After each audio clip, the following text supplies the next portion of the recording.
प्यारे साथियों, आप सभी का स्वागत करता हूं अपने एमआरएस स्टडी परिवार में।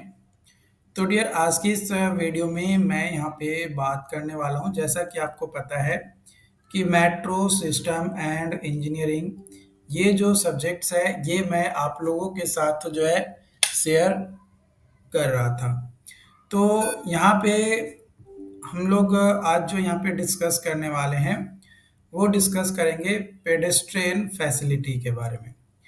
देखो, ये जो टर्म है ये एक इम्पॉर्टेंट टर्म है और आपके सेमेस्टर एग्जाम्स में कई बार इन तमाम पॉइंट से रिलेटेड क्वेश्चन जो है आपका पूछा जाता है। तो यहाँ पे पेडेस्ट्रियन फैसिलिटी एक ऐसा इंफ्रास्ट्रक्चर्स होता है या एम्यूनिटीज होता है जो प्रोवाइड किया जाता है accommodate and facilitate the movement of pedestrian with in and around metro station. जो मेट्रो स्टेशन होता है उसके आसपास के एरिया में क्या होता है कि आपका पैदल चलने के लिए या पैदल चलने वाले जो यात्री होते हैं उन लोगों को एक अलग स्पेशल पाथ प्रोवाइड किया जाता है। उस पाथ को ही बोला जाता है पेडेस्ट्रियन फैसिलिटी। ये जो फैसिलिटी होता है ये डिज़ाइन किया जाता है इस मकसद के साथ कि जो पैदल चलने वाले लोग हैं या जो पैसेंजर का जो एक्सपीरियंस हो ओवरऑल वो अच्छा हो और पैदल चलने वाले लोगों को सावधानी से और सेफ्टी के साथ उनको फ्लो हो सके। क्या है, अगर रोड पे अगर लोग चल रहे हैं तो उनको डर लगा रहेगा कि कहीं दाएं से कोई गाड़ी आके ठोक ना दे, बाएं से कोई गाड़ी आके ठोक ना दे, यानी हमारा एक्सीडेंट हो ना जाए, इस चीज का डर लगेगा लगा रहता है। लेकिन जब एक रूट बना दिया गया कि भाई इस पे सिर्फ और सिर्फ वैसे लोग जाएंगे जो लोग पैदल चलने वाले हैं, तो फिर उनको किसी भी चीज को लेकर डर नहीं रहेगा। तो जो पेडेस्ट्रियन फैसिलिटीज होता है ये पाया जाता है, मतलब फाउंड होता है फॉलोइंग, जैसे स्टेशन एंट्रेंस, है ना। जैसे जो पैदल चलने वाले लोग हैं उन लोगों के लिए एक एंट्रेंस जो कि गेट बना होता है, जिसके लिए आपका स्टेयर केस हो सकता है, एक्सकलरेटर हो सकता है, इवन लिफ्ट भी हो सकता है। क्योंकि पता है कि सीढ़ी पे, एक्सकलरेटर पे और लिफ्ट में सिर्फ और सिर्फ आदमी ही जाएंगे। उसके अलावा टिकटिंग एरिया, ऑब्वियसली टिकट जहाँ पे कटता है वहाँ पे आप गाड़ी लेके तो नहीं जाओगे, वहाँ पे आदमी कतार में लगकर ही टिकट कटवाएंगे, तो वो चीज़। तीसरा, कॉरिडोर एंड वॉकवे। कई जगह पे वाइड कॉरिडोर या वॉकवे बनाया जाता है ताकि जो मेट्रो स्टेशंस है उसमें ticketing area, platform, transfer point, इन सभी को क्या कर सके, कनेक्ट किया जा सके, मतलब एक साथ कनेक्टेड हो सके। आप अगर दिल्ली गए होगे तो दिल्ली मेट्रो में अगर आप न्यू दिल्ली रेलवे स्टेशन के पास में उतरोगे तो आपको जो है एक अंडर पासवे मिलेगा जिसको कॉरिडोर कह सकते हैं या वॉकवे कह सकते हैं। उसमें क्या होता है कि आपका नीचे से जाइएगा तो वहाँ पे टिकट एरिया भी मिल जाएगा, प्लेटफॉर्म जाने का रास्ता भी मिल जाएगा स्टेयरकेस के थ्रू, और वहाँ पे आप अलग अलग लाइन को भी चेंज कर सकते हैं, yellow line to pink line, violet line, green line, तो ट्रांसफर पॉइंट भी आपको मिल जाता है। तो ये जो पाथवे होता है, कॉरिडोर या वॉकवे, ये डिजाइन किया जाता है ताकि जो लार्ज नंबर ऑफ पेडेस्ट्रियन है, मतलब पैदल चलने वाले जो यात्री हैं, उनको बेहतर तरीके से हैंडल किया जा सके, किसी तरीके का कोई तकलीफ दिक्कत का सामना ना करना पड़े।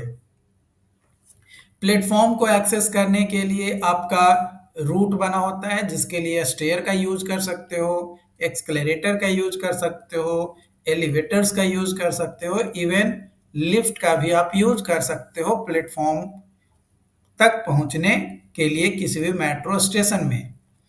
पेडेस्ट्रियन क्रॉसिंग, कई बार ट्रैफिक लाइट्स लगे होते हैं, पेडेस्ट्रियन सिग्नल्स भी लगे होते हैं, ताकि जो सेफ्टी के साथ पैसेंजर क्रॉस कर सके मेट्रो स्टेशंस के इस ओर से दूसरी ओर, मतलब एक ओर से दूसरी ओर।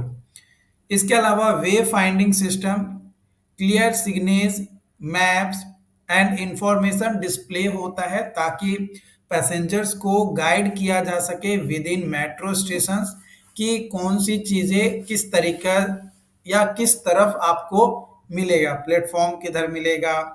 आप कई सारे स्टेशन पे जाओगे तो कहीं पे कदम का निशान बना रहेगा येलो का, अगर दिल्ली मेट्रो का बात किया जाए, कहीं पे आपका निशान बना रहेगा पिंक का। तो वो इंडिकेशन क्या बताता है? वो इंडिकेशन बताता है कि अगर आपको येलो लाइन को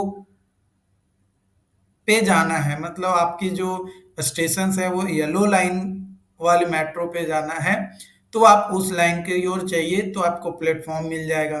पिंक वाले पे जाना है तो पिंक वाले में आप जाइए, वहां पे आपको जो है चीजें पता चल जाएगा।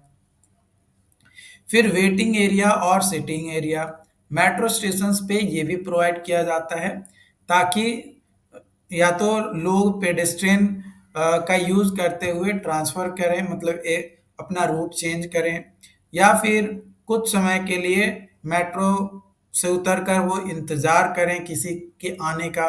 तो वो चीज़, तो सिटिंग पैड, या कोई ट्रेन आ रही है, मेट्रो आ रही है, आने में टाइम लगे, ऐसे जनरली आपका दिल्ली मेट्रो का बात किया जाए तो वहाँ पे सबसे ज़्यादा बिजिएस्ट रूट है आपका। तो क्योंकि बहुत ज़्यादा एरिया में फैला है, तो वहाँ पे हर 5 मिनट या 10 मिनट पे आता है। तो मान के चलो किसी का मेट्रो छूट गया एक, तो वो 10 मिनट बाद फिर से वो उसको पकड़ेगा, तो 10 मिनट तक वो खड़ा थोड़े रहेगा, बैठने के लिए उसको जगह चाहिए। अब बैठने के लिए उसको जगह चाहिए, तो वहाँ पे सिटिंग पैड्स भी लगे होते हैं, प्लेटफॉर्म एजेस सिटिंग भी होता है, ताकि कंफर्टेबली जो भी पैसेंजर्स हैं उसका इंतज़ार कर सके।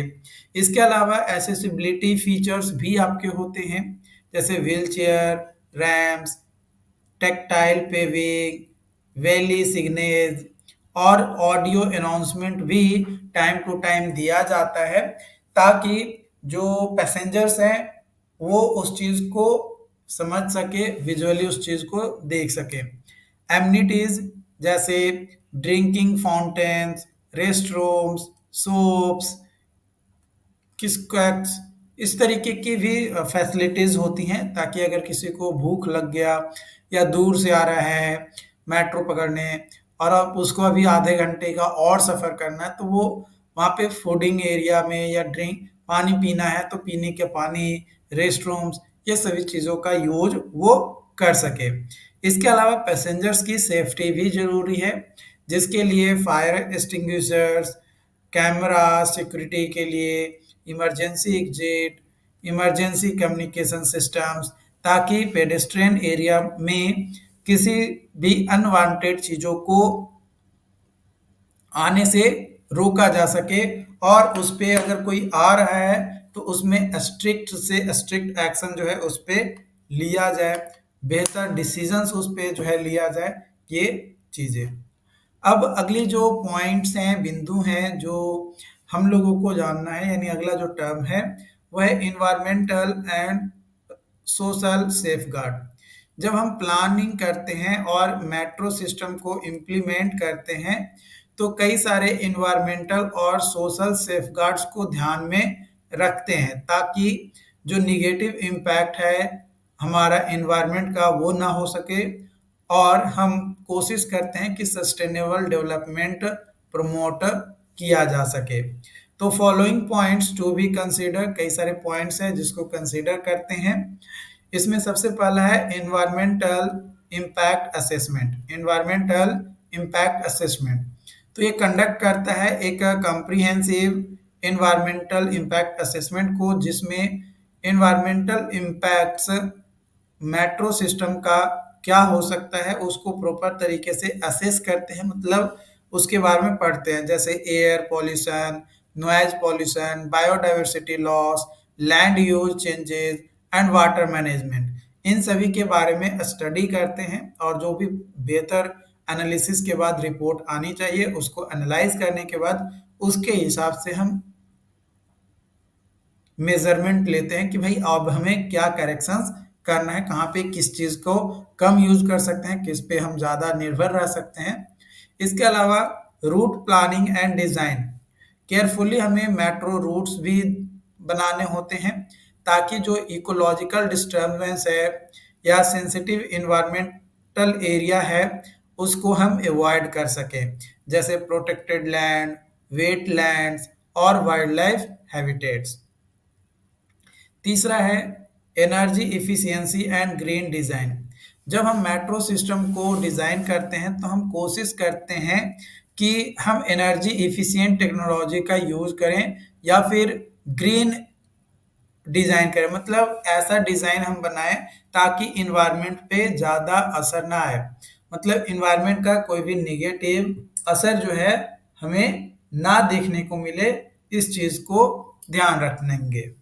इसके अलावा वेस्ट मैनेजमेंट डेवलप करते हैं इफेक्टिव वेस्ट मैनेजमेंट प्लान को to minimise waste generation during construction and operation.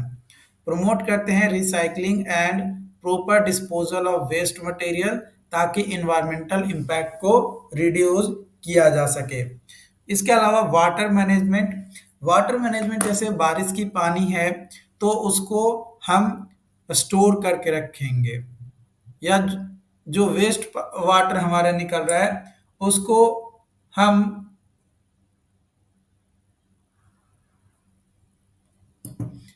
क्या करेंगे,